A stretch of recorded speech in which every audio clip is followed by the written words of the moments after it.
Hello, my name is Marcus. I'm the compiler of a collection of therapy quotes entitled Psychoanalytic Self-Awareness Quotes. This is TQ 843 to 846. 843 is one therapist's vision that she says she has for her clients. She says she wants to help the client move from their dysfunctional patterns to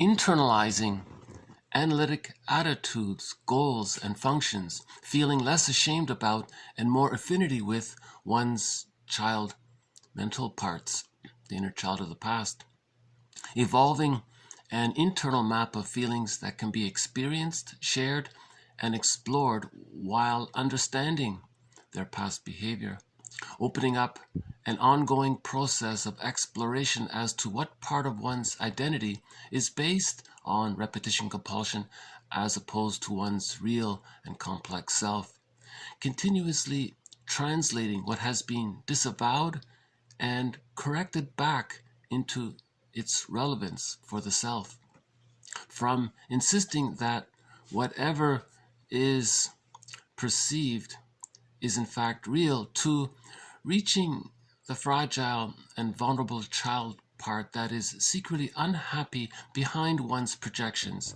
the child who has been waiting to be understood, from serving as a, quote, living memorial to what one's parents failed to achieve, to finding one's own identity and life goals while exploring such corrective aims as the wish to please or repair the parent, allowing one's behavior to be linked to its complex emotional sources and basing one's actions on differentiation and integration rather than on disassociation, appreciating the subjective mental world of oneself and others, being more ready to explore what the overemphasis on one's entitlement has meant, accepting a growing sense of responsibility for one's feelings, intentions, actions, wishes, and fantasies as part of an ongoing definition of one's complex identity. In her book, she concludes her book with this sort of chart where she describes sort of a before and after situation. So before, the client was caught up in their repetition compulsion and their dysfunctional behaviors with all of these false beliefs, and she gave a list of them. And then in the after the work, the person is renewed, they found themselves. So these are some of the aspects of the fruits of the work. So she says here the client has internalized, okay, the therapist's attitudes, the therapist's goals, the therapist's functions. Now the client can do for himself what previously the therapist was doing for him. So that's called internalizing the therapist's way of thinking. Now the client has that way of thinking for himself. And we had that quote from Burglar before. Think of what your therapist would say. You are the therapist for the remaining 23 hours of the day. So this idea of internalizing the therapist, you want that because in the internal object relations world, often there's the voice of a critical other or a voice of a satisfying other, but it's very conditional. There's no real voice that supports the person's separation, completing the separation individuation process. There's no voice supporting the person in finding the psychological birth. Man's main task is to give psychological birth to himself. So the therapist helps with that process. The client internalizes the process of giving interpretations to oneself, linking the past and the present, and having more perspective and compassion for the inner child of the past. Right? So the therapist has compassion for the person's inner child of the past in their mind. Now the client has that same compassion for their own inner child of the past. So you want to internalize the therapist's positive thinking, positive ideas, that kind of thing. right? You have more affinity for one's inner child, how he thought. You have more connection, more relationship to how the person as a child acquired coping mechanisms to deal with the situation. These coping mechanisms are no longer needed, but when there's a developmental trauma, they're being clung to, they're still being used. So we have some affinity or recognition of how the child survived his trauma. And compassion for that child, of course. Evolving an internal map of feelings that can be experienced. So this means the person can now, he's more comfortable with free association. In the therapist's presence, in the beginning, the client was afraid to free associate. After a while, the client realizes it's safe to do so. Now he can do it for himself. He feels safe to follow his train of thoughts, that kind of thing. He can explore his thoughts, he can share them and talk about it, and now he can understand past behavior. He can make past-present links. So the therapist offered interpretations, linking what's conscious to what's unconscious, right? So something the client is doing in the room, it's visible, it's in the here and now, the client can see that he's doing it. The therapist mentions that what you're doing in the here and now resembles what he's been describing as what he regularly does in his life, and that these two, his current pattern in life, what he's doing in the here and now, okay, just like in childhood, these things occurred. It resembles a pattern acquired in childhood, and this pattern is being repeated in the client's life regularly. That's his chief complaint in life, usually, and then he's doing it in the here and now with the client. So you're linking the three parts. That's called an interpretation. Now the client, so that function that the therapist offered, now the client internalizes that. Now he can think in those terms. One author calls it, he has a book, there's one book, the title of one book is Creating a Psychoanalytic Mind. You want to have that kind of way of thinking about how is, what are when a person's using defense mechanisms, to think about what created the original need for that defense mechanism. Why is that there? Why was that created? So you want to have that kind of mind, analytic mind, right? You want to be your own existential detective, as one person said, right? Okay, opening up an ongoing process of exploration as to what part of one's identity is based on repetition compulsion. Okay, so the person can in other words, each person is meant to recognize, is he just repeating some childhood scene again in the present? So you want to be aware of that, as opposed to one's real, in other words, Bergler says this, are your goals from the real self, expressing your uniqueness, or are your goals part of the repetition compulsion of showing up the mother, or rebelling with the mother, or in some coded form, or trying to punish the mother, or trying to express your unhappy feelings towards your mother, those kinds of things. In the repetition compulsion of a developmental trauma, usually the child either didn't get enough love to differentiate, to find himself, or he didn't get enough support to complete the separation individuation process, right? With the developmental trauma, many of these infantile immature defense mechanisms that the child uses in babyhood time, they're meant to be existential hearsay by the age of 3. Okay, splitting, projective identification, reaction formation, magical thinking, omnipotence of thought, identification with the aggressor, acting out, using all sorts of rationalizations to mask all of these things, greed, envy, schadenfreude, spite, vindictiveness. All of these kinds of things are meant to be existential hearsay by the age of 3. So a person is meant to recognize, he can explore what part of one's identity is based on repetition compulsion. When he's doing something, has he done it before? Is it familiar? Is it deja vu kind of thing? As opposed to one's real self. So Masterson said, when you set goals from the real self, that's meaningful for the person. If you're in this constant battle with the mother in the repetition compulsion of trying to master a developmental trauma, we can't really say that's meaningful. The positive intention is to master the trauma, but we're missing out on expressing the real self.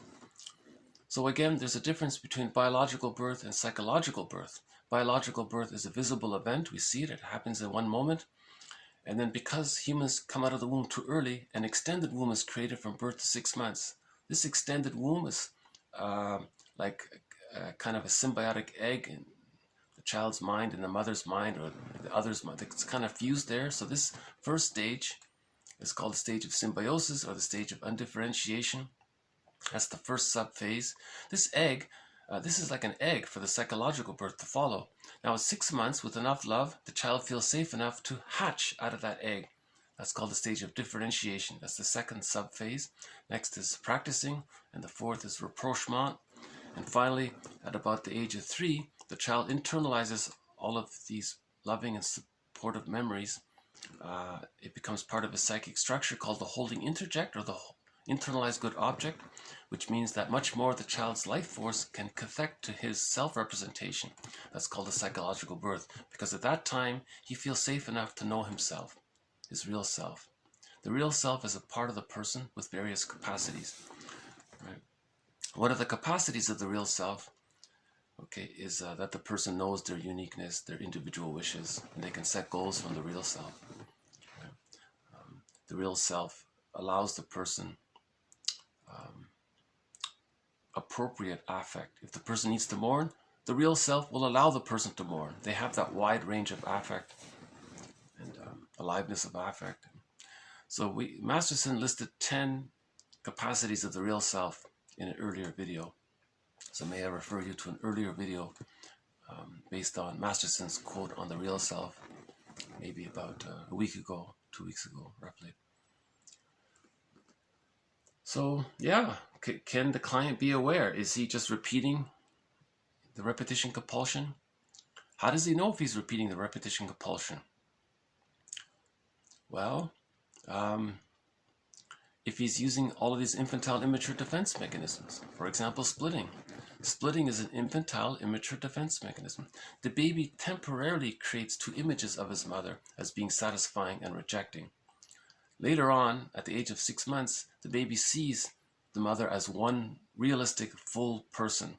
She's, for the most part, satisfying and sometimes frustrating, but it's the same person. But in the beginning, the child imagines that there's 2 mothers. There's good mother and the bad mother. Good breast, bad breast, kind of thing. Now, if there's a trauma there, that's the splitting defense mechanism. That can later on influence a person and how they see the world. If they see the world in all X and all Y, and if there's prejudice, that comes from the splitting defense mechanism. So prejudice immediately tells you the person is still using the splitting defense mechanism. But splitting is meant to be existential hearsay by the age of 3. The baby just temporarily creates 2 images of his mother as being 2 mothers, the good mother and the bad mother. And then he denies, he doesn't want to feel or recognize the bad mother part. Right? So that's in the unconscious. That's the splitting defense mechanism. So a major theme in this series is healing the splits. So we've been calling this unconscious ambivalence towards the mother. So if we face the unconscious ambivalence towards the mother, we can heal the splits and then differentiate and then achieve the psychological birth. With the psychological birth, we have access to the real self. All right. So this second part here was about knowing the difference between, is it repetition compulsion? Are the goals in service of the repetition compulsion? Is it all defensive goals? Repeating the childhood patterns, or is it, or are the goals from the real self? Okay, so this author says we want to move the client from insisting that whatever is perceived is in fact real. So that's their projections. You see, secondary delusion. If they're projecting too much, if the splitting defense mechanism is still there, then there's this unconscious image of the bad mother as being the frightening monster. Then they project that image unconsciously in their fantasy onto some non-threatening substitute other, okay, and think that that person is so terrible. They're trying to... The psyche seeks wholeness, so when a person's projecting, it's meant for the person to see what they're denying. It's called the mirror defense. You project, it's like a mirror, you see it, It tells you what you're denying. It tells you what's inside. But these projections distort reality. You know, an innocent bystander or a non-threatening substitute other is not the bad mother from babyhood time, but the person is kind of emotionally reacting as if that's the case. So a huge distortion of reality. Right? Okay, so the person has to realize that they're projecting. Right? Okay, and then from that to reaching the fragile, vulnerable child part that is secretly unhappy behind the projections. Underneath the projections, there's an unhappy child. This child has been waiting to be understood. By whom? By you, by the person, by yourself. So we have to understand our own inner child of the past. Sometimes called self-reparenting or self-healing.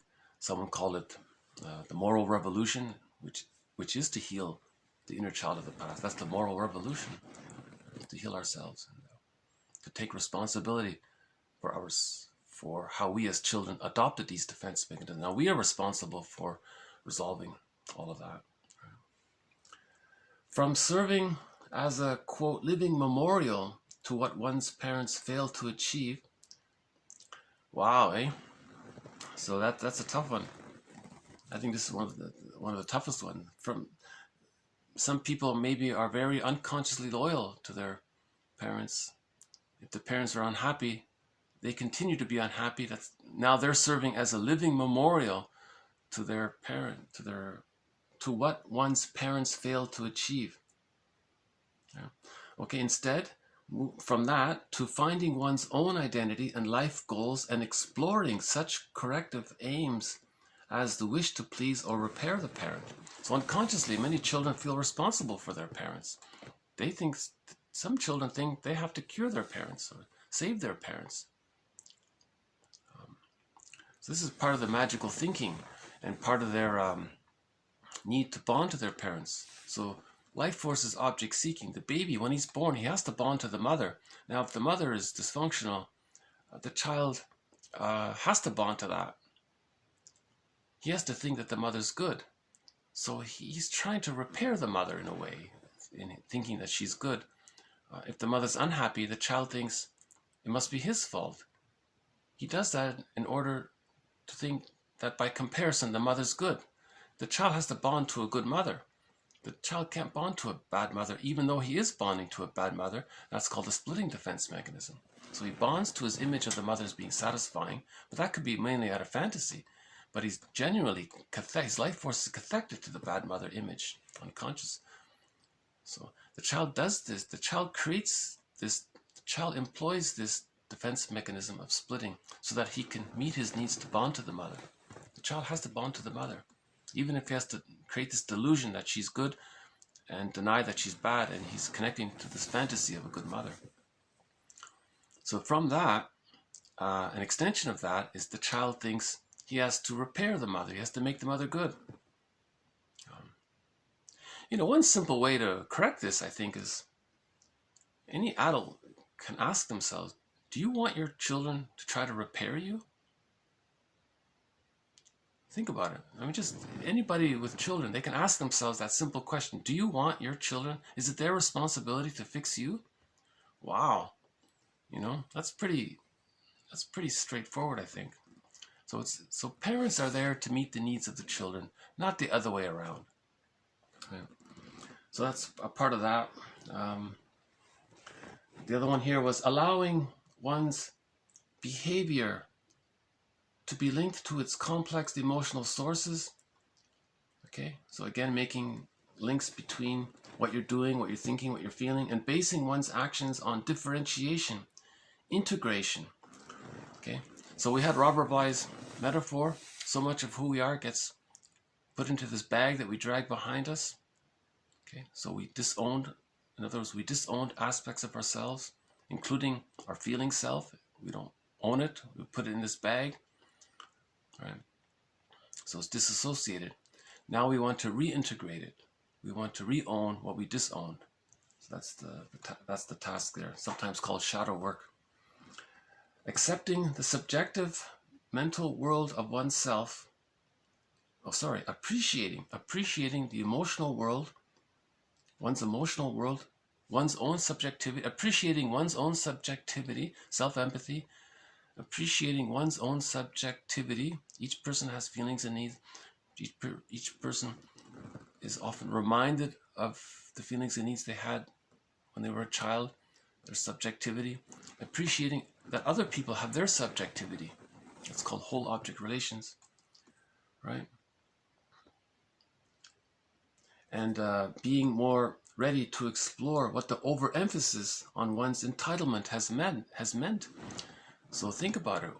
What has it meant to have an overemphasis on entitlement? A person feels so entitled. What has that meant for the person? You know, maybe it's something to think about, right? So the infantile megalomania is meant to be resolved by the age of 3. You know.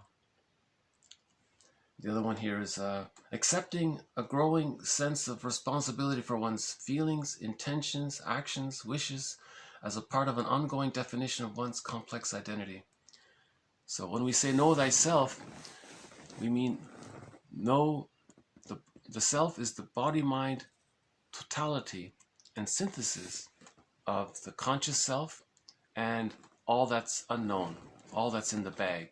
Now that bag we drag behind us is sometimes called the second self. So know thyself means know the conscious self and the second self of the unconscious. Now this second self of the unconscious, this bag, is sometimes called the secret self, the shadow soul.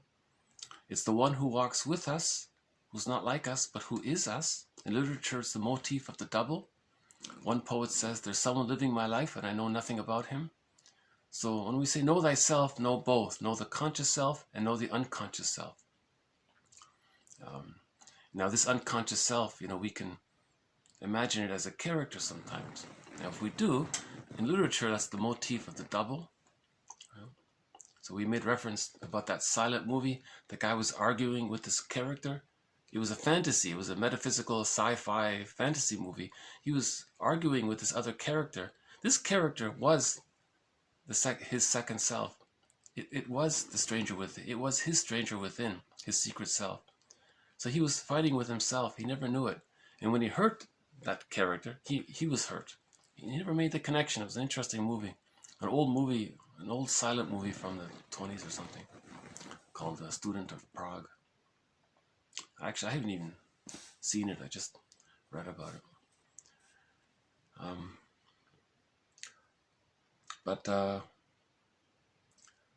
Yeah, so know thyself. Sometimes it's called the unbewusst. Yesterday's video, there was a German term called Eigenwelt. Eigenwelt means what's the relationship? How's the relationship with your second self? How are you relating with yourself? It meant what kind of relationship are you having with your second self? That's called the shadow work in pop culture. In shadow work, we means you own your projections. Right? You reintegrate what you disowned in childhood. So analysis is synthesis. The quest for wholeness is the quest to reintegrate the lost parts of ourselves. Right? So this was, if you want to read the complete version of this is a very, very abbreviated version of what she offered. Her book is called, interesting title. She has a book called Hiding Behind Power Struggles as a Character Defense. Hiding behind power struggles as a character defense. She was talking about some clients with a character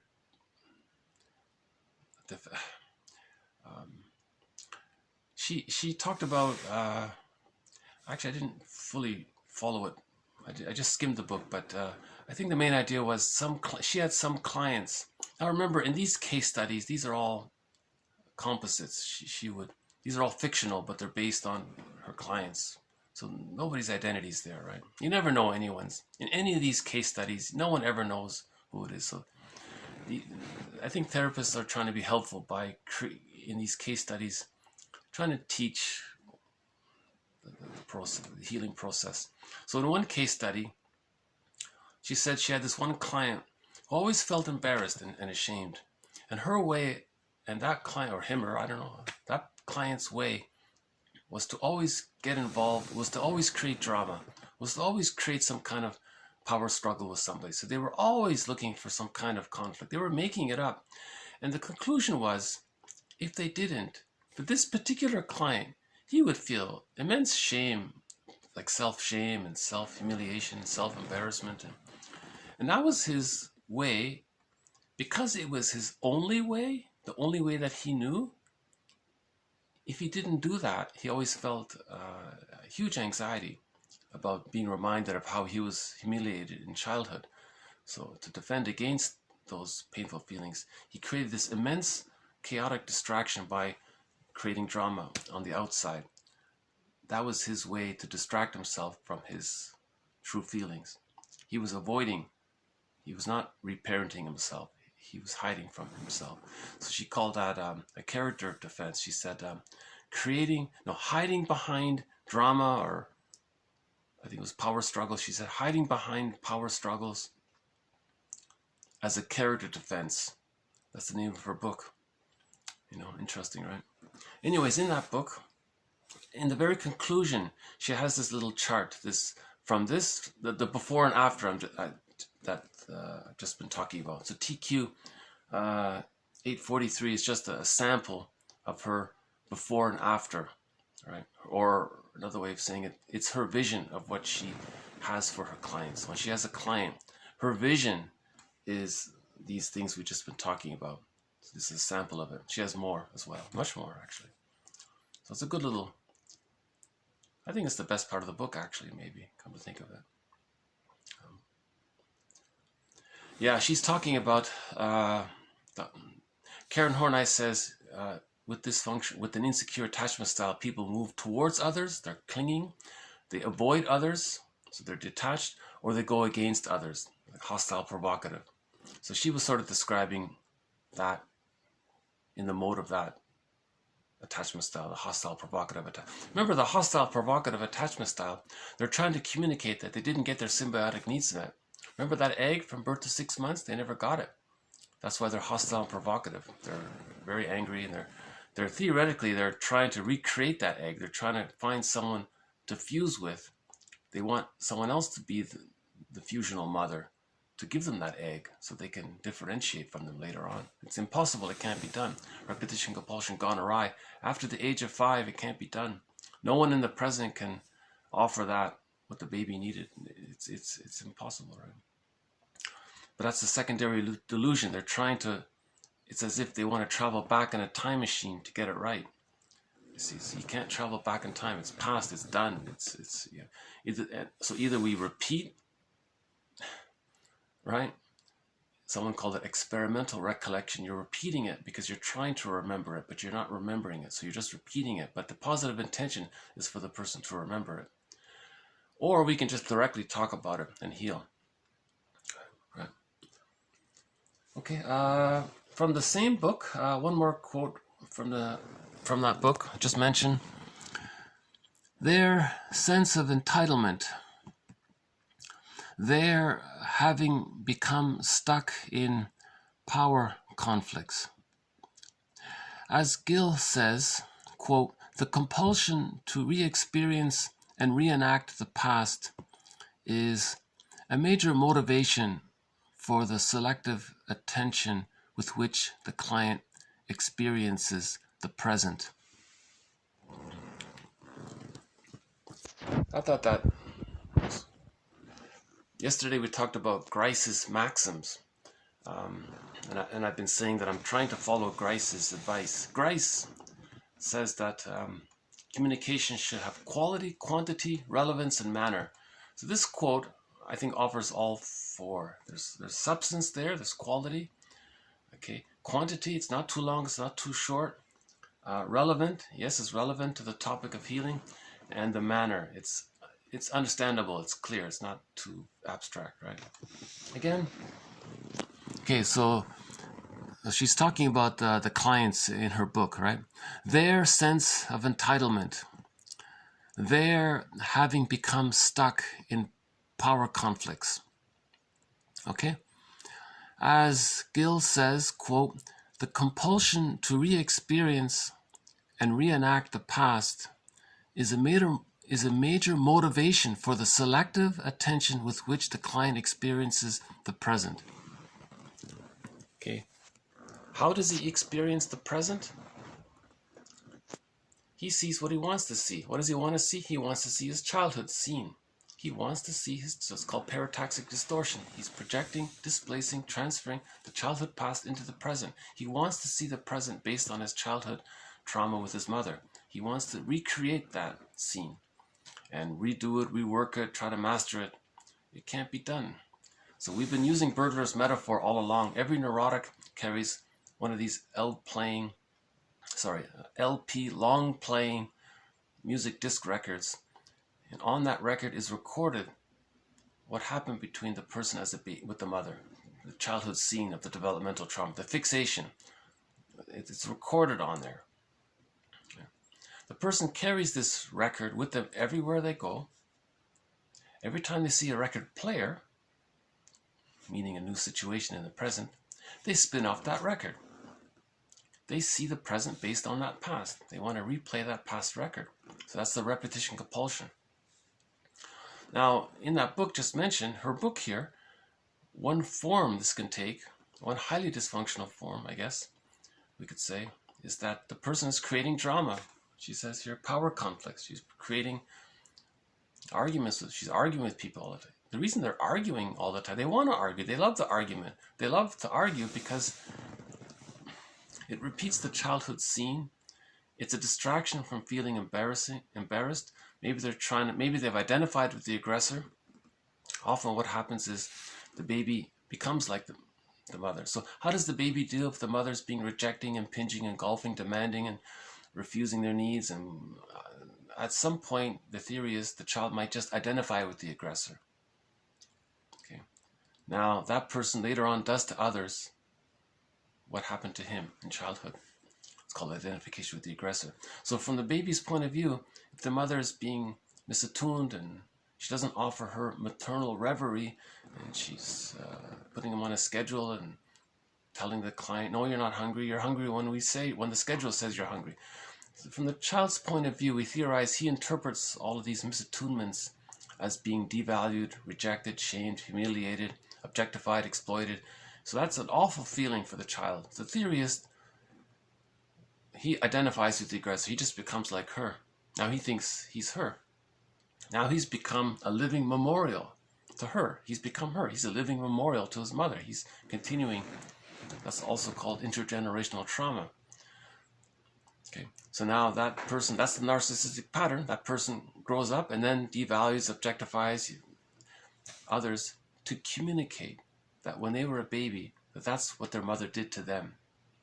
See, they're in the repetition compulsion, but this time they have identified with the aggressor. Someone called it passive into active. Not a very clear phrase. I think identification with the aggressor is better. Some people use reversal. Also not that clear. It's a form of reaction formation, I guess. I think identification with the aggressor is very clear. I think that's the best phrase for it. The child identified with the aggressor does to others what his mother did to him to communicate what his mother did to him. That's intergenerational trauma. That's the repetition compulsion gone awry. And one aspect of it is that the person may, if the mother was shouting and arguing at the child all the time, maybe he identifies with that and he's always recreating that scene with others. So he's recreating power struggles because he's arguing with his mother, but this time he's become the mother. He wants to argue with others to communicate that when he was a child, his mother argued with him too much or something, or didn't know how to talk to him, or that kind of thing. So that's a good quote. And then she says here, their sense of entitlement. Infantile megalomania is still there. When there's a developmental trauma, okay, that sense of entitlement hasn't been resolved. So again, the theory is that we imagine that the baby, if we were to imagine how the baby feels about his situation in the womb, we imagine he thinks that he's a little god. He's very entitled. Infantile megalomania, it's all about him. He gets everything, what he wants, he automatically gets it. It should be served and all that. In the extended womb, that continues. But if there's a trauma there, it's stuck there. So he's still stuck with entitlement, this infantile megalomania. So he feels entitled. So he does what he wants. And, you know, one author said people who are always invading your your personal space, that kind, they feel entitled. They want to fuse. They want to create a symbiosis with someone. They don't see that. That's it. So when people are doing violations, it's underlying it. They feel entitled. You know? So that sense of entitlement, that infantile megalomania, hasn't been resolved. They're fixated there.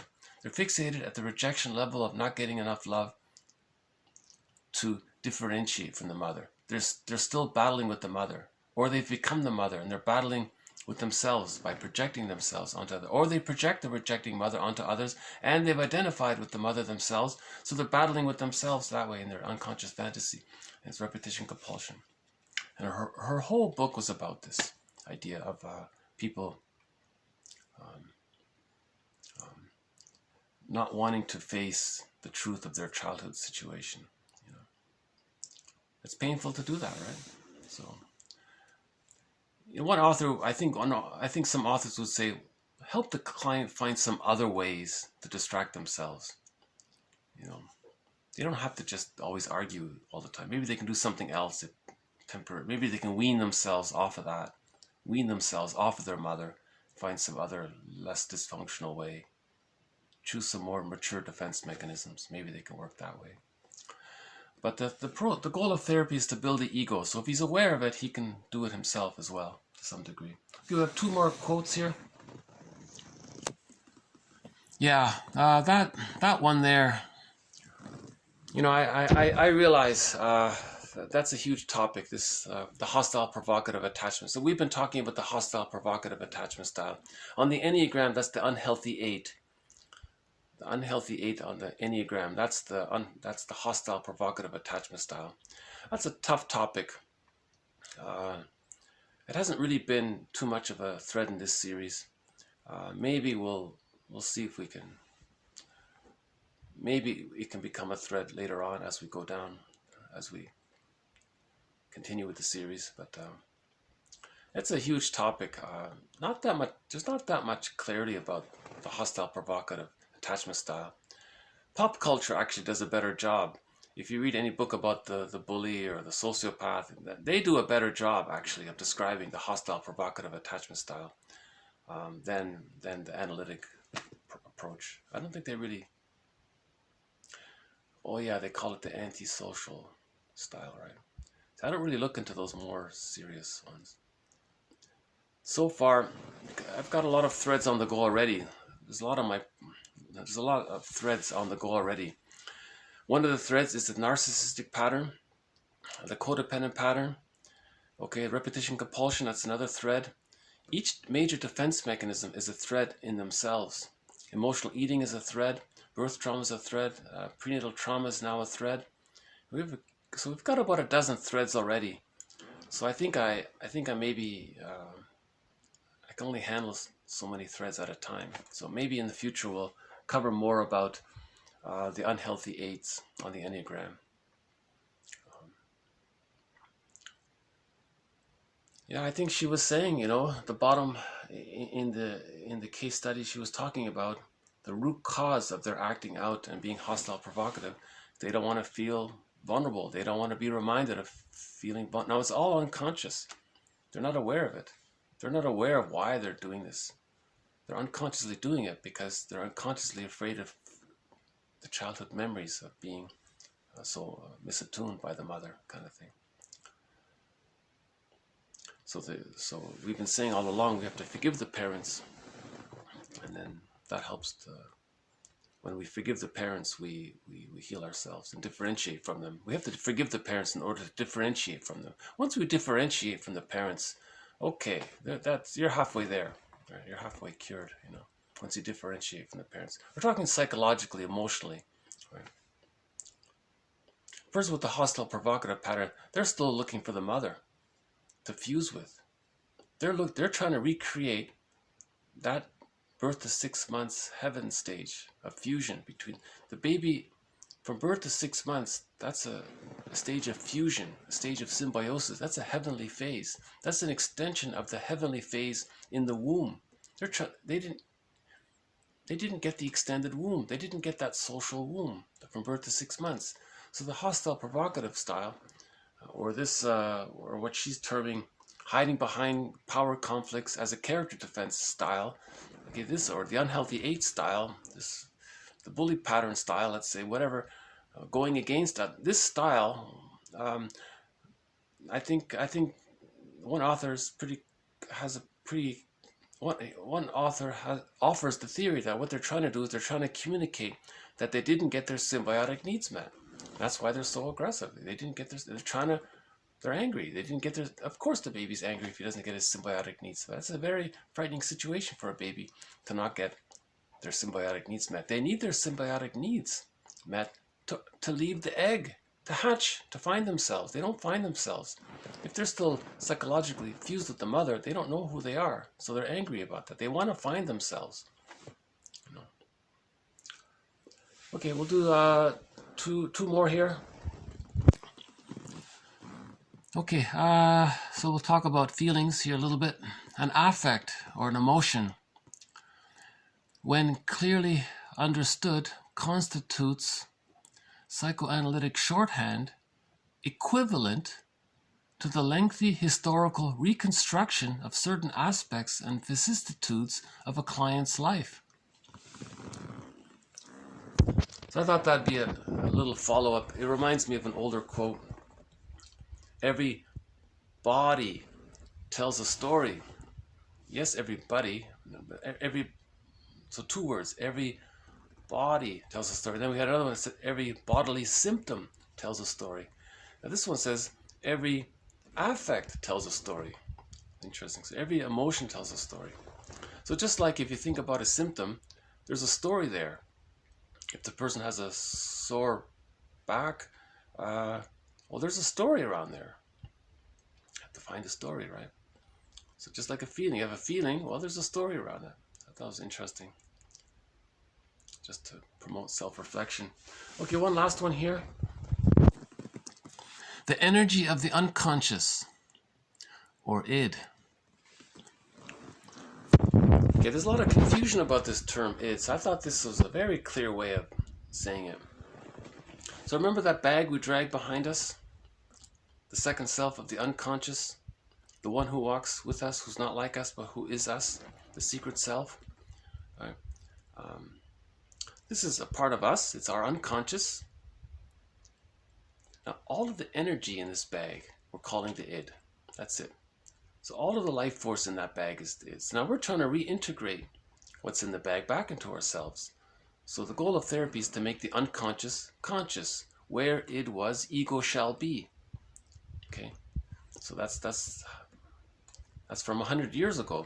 Where id was, okay, energy in the bag, ego shall be. You want to be conscious of what you've disowned. Okay, so that's it there. And we had that image of the wedding in the fairy tale. In a fairy tale, when there's a wedding, that means you reunited. You brought something that was disowned and you welcomed it back to consciousness. So there was a wedding. So it's the inner wedding. So Woodman calls it, there's the inner marriage there. And you want as many of these little mini weddings as you can get. You want to reintegrate back into ourselves what we disowned in childhood. Okay. You know, we haven't played any Beatrice Deer songs yet, so I thought I might play a little bit of Beatrice Deer. She's a wonderful singer. I really like her a lot. This is a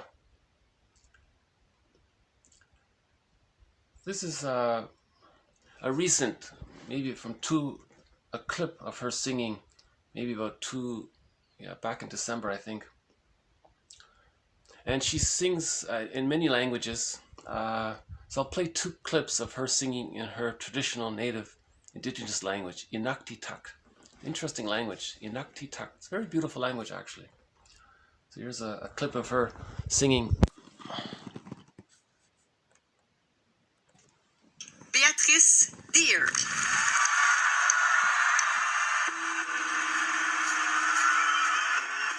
That's her son, I think.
Okay. Bravo. Okay. That was filmed in Quebec, I think. And I think that's a song from her latest album. A great album. I highly recommend her last album. It's called My All to You. It's a great album. Came out last year, I think. You know, from that same show, there's another clip of her singing another song. I think from the same album. I'm not sure. Yeah, I think it's from the same album. Let's see. Maybe I'll enlarge it here.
Okay, bravo.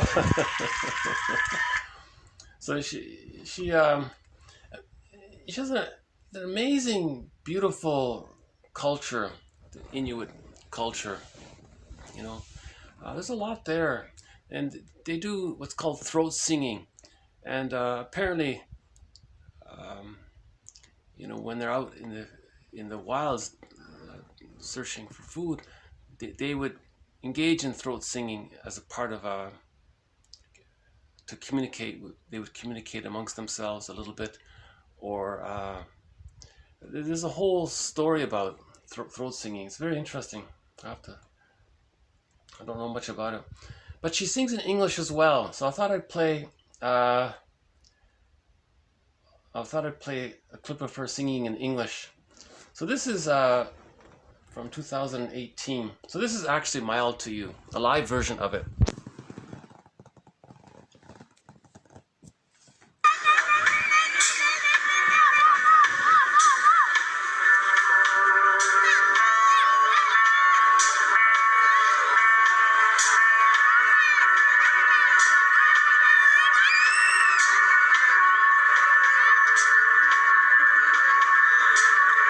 Trying to make it through this life, day by day.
Okay, so thank you very much. This has been TQ 843 to 846.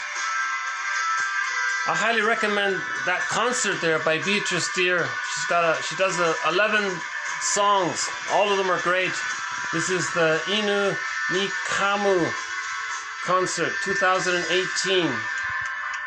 And that's the third track was My All to You. And merci beaucoup. Yeah, she sings in French, English, and Inuktitut. So we've covered a little bit about. That's part of the song, the little kid there speaking. So we covered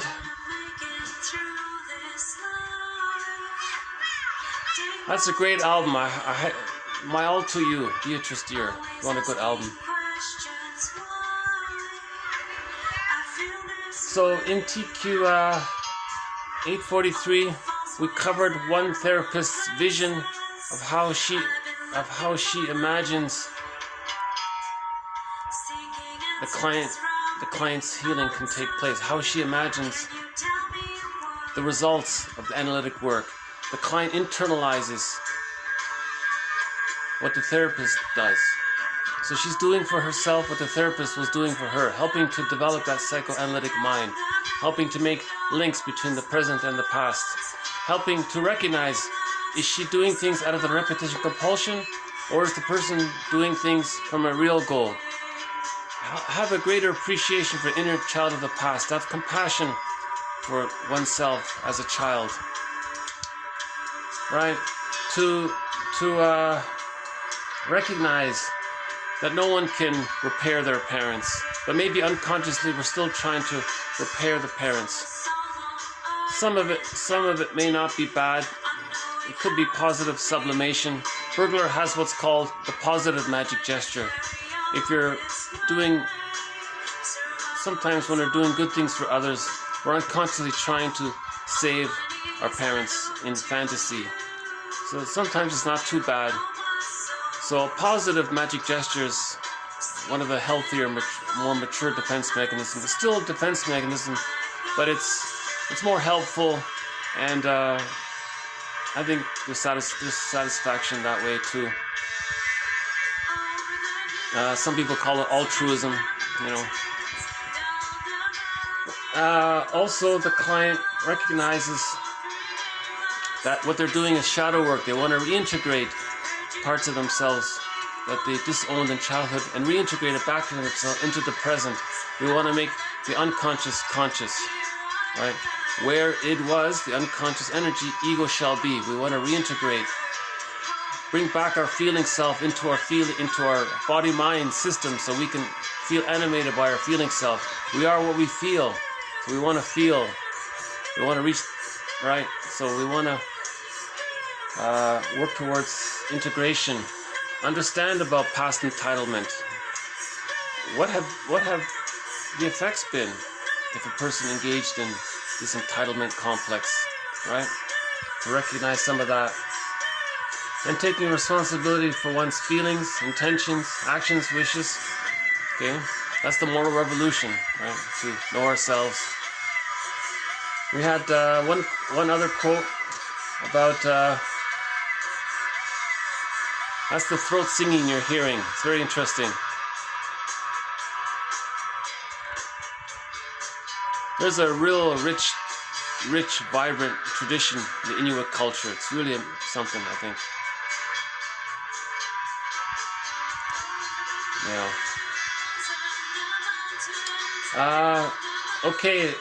This idea of how people engage in defense mechanisms to avoid the pain of being reminded of their childhood feelings. Every emotion tells a story, right? So if we're noticing a certain emotion, what's the story behind it? Find the narrative, right? He says here, an affect when clearly understood, if you understand the emotion, this constitutes psychoanalytic shorthand. It's a shorthand. It's an abbreviation. Equivalent. It's if you understand your emotion, it's equivalent to the lengthy historical reconstruction of certain aspects and vicissitudes of a client's life. Wow, that's something, isn't it? We can really know our story, really know our narrative. Well, the emotion is a shorthand for all of that. We'll have more songs by Beatrice Deer in future videos. Thank you very much. Bye for now. Merci.